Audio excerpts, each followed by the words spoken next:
And I'm going to take questions too, by the way. I'm not going to yammer on endlessly, but I got to tell you this story before I take questions from you good people. This is 2008. This is 3 years ago now, February 08, 3 years and a few months. And what's significant about February 2008 is I already had a book out about energy efficiency. Ed Begley's Living Like Ed. A book about energy efficiency. That's really what the book is about for me, and anybody who reads it. It's about energy efficiency. I also have a TV show called Living with Ed about energy efficiency, in my opinion. It's about Rochelle and I bickering, but that's a trick to get people into the tent, to get them to watch the show. It's really about energy efficiency. So I got to book a TV show about energy efficiency. That's all you need to know to appreciate the story. I got a call from Ron and Tammy Schwalski, my dear friends, nice people, but green real estate agents. I said, Ron, Tammy, I'm on the run. I'm not buying or selling any property. Thank you for calling. I really got to go. I got a meeting. I said, hold on. We got another line of work. I go, what's that? I'm really on the run, guys. They go, we have a home energy audit business now. I said, I'll take a few seconds to talk about that, because I'll tell you what, I got some Hollywood friends that could use your help. Wasteful homes, they haven't done the kind of thing. I had a home energy audit years ago in 88, well, 88, Ed, and that's why we're calling. You should probably do another. I said, guys, I had an energy audit in 1988. They said, did they have a clipboard in their hand? I said, yeah, well, that's called a clipboard audit, and that's very good. That's 1988. We do things differently now. I said, but again, guys, I put up all the energy-efficient lighting, energy-saving thermostat. I got double pane windows in every room. I got recycled denim in the attic, blue insulation in the walls, solar panels in the rooftop. Yeah, the audits may be different, but the result can't be any different. You can't do any more than I did. So, well, we'd still like to come. Maybe we'll find one thing. I said, you're not going to find anything. Please let us come. It'll help us if we do your house. I said, why didn't you just say that? You want the bragging rights to say you did it at Begley's house. Come on by. I get it now. It's like a bodybuilding ad. There's a 90-pound weakling, and there's a muscle man, there's before and after. I'm after. I don't mean in a physical sense. But I'm after before and after, and you can show people what you can do with my very low energy bills, and they're very low. I said, yeah, maybe we'll find something. You won't find anything. Stop saying that. When do you want to come by? Wednesday, they come by Wednesday, and I go, what the hell is this stuff? They got all this stuff out my front porch. I go, what, they didn't have this in 1988, did they? I said, no, they did not. What is that, for instance? Looks like a camera. He said, it is a camera, an infrared camera, otherwise known as a thermal imaging device. Okay, well, that's good. You'll see all the insulation in the walls, and you'll see the recycled denim insulation in the attic. It'll be good. The double pane windows, good. And what's this? That's a little tiny thing like that with a fan. I said, that's a duct blaster, as in your air ducts. The heating and air, unit has duct work carrying the hot and cold air around your house. We're going to put it, I said, put that back in the truck. Don't even bother, bringing that into the house. I just had new air ducts. It was mold from the previous owner from the 70s ducting, and we redid it. I'm sure they sealed it up good. Well, just in case they didn't, let us throw it on your air ducts. Whatever. They did a good job. You won't need it. What's this big thing? A big red, like canvas thing with Velcro, this and that, a big fan in the middle. They said that's called a blower door. That's the most important tool. We put that in your front door, and we turn, seal it, turn on the fan in the middle of it, and then we have these gauges, and we see how your house is leaking air. So guys, I put the weather stripping up myself, every door and window, so I know it's sealed up tight as a drum. I'm going to grab some lunch. You kids have some fun. I'll be back, a couple hours?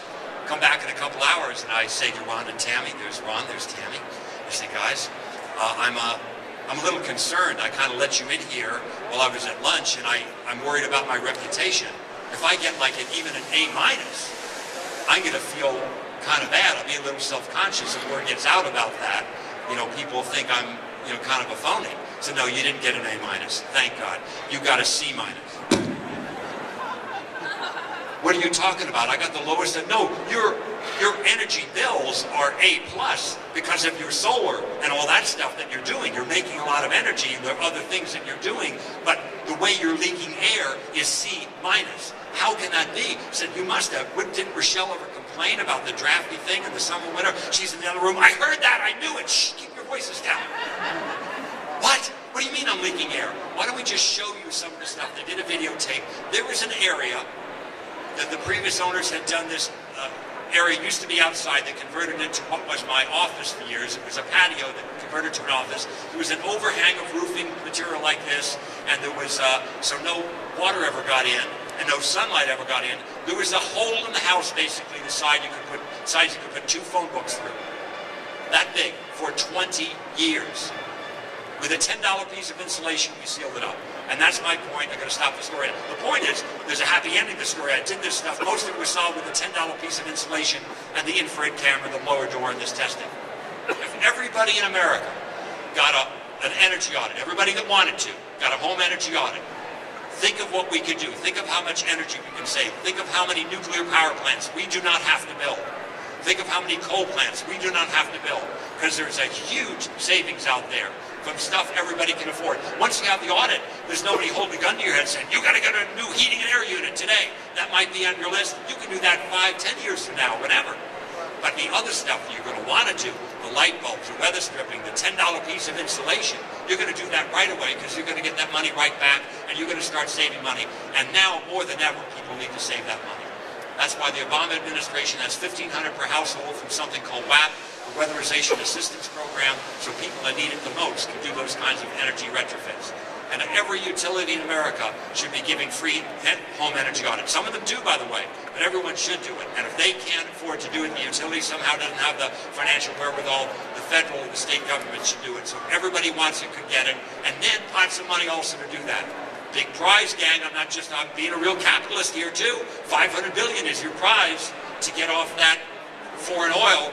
Because you say, oh, Ed, we're talking about heating homes, electricity. What does that have to do with oil? When you're talking about plug-in hybrids, the way we are, the Chevy Volt and all this stuff, and you talk about home heating oil, we're talking about foreign oil. It's a zero-sum game with energy now. That's the beautiful thing about an electric car, pure electric or a hybrid, plug-in hybrid. You cannot make gasoline on the roof of your house. I happen to know that for a fact. You can make electricity in the roof of your house. I happen to know that for a fact, too, because I've been doing it since 1970. And it's not just saving money. I'm going to get to Q&A in a minute, but let me tell you what else is at stake. Again, climate change, I believe, is quite real. Anybody that doesn't, just go to the NASA website.